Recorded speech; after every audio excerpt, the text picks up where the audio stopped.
وعباد الرحمن الذين يمشون على الأرض هونا وإذا خاطبهم الجاهلون قالوا سلاما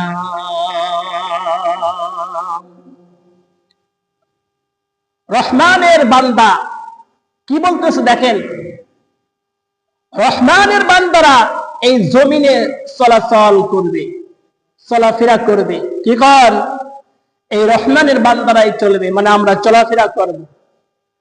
আল্লাহ রাব্বুল আলামিন বলতেছে, যখন তোমরা চলাফেরা করবে, আমার আল্লাহ পাক বলতেছে তোমরা নম্র নম্র ভাবে এই জমিনে চলাফেরা করো। বলেন সুবহানাল্লাহ।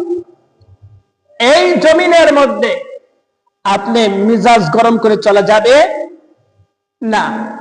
আপনাকে আল্লাহ পাক বলতেছে যে নম্র নম্র ভাবে চলো। আর অজ্ঞানের মতো মূর্খের মতো চলা যাবে না। আপনাকে মনে মনে টার্গেট করতে হবে আল্লাহর এই জমিন। আল্লাহ পাক যদি জমিন না দিত তাহলে আমাদের কি কষ্টকর হতো। এই জমিনের পর আপনাকে এমন ভাবে চলতে হবে, ক্বালু সালামা, যখন আপনি কথা বলবেন যাতে করে মানুষের সাথে, যাতে এই কথার মধ্যে যাতে শান্তি থাকে। কি কর? কোন উগ্র মিজাজি গরম না হয়।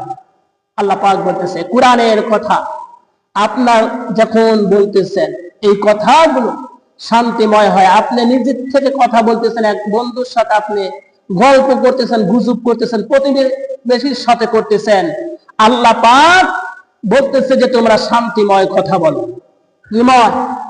সমস্ত মানুষদেরকে বলা হচ্ছে যার সাথে আপনারা কথা বলবেন শান্তিময় কথা বলতে হবে।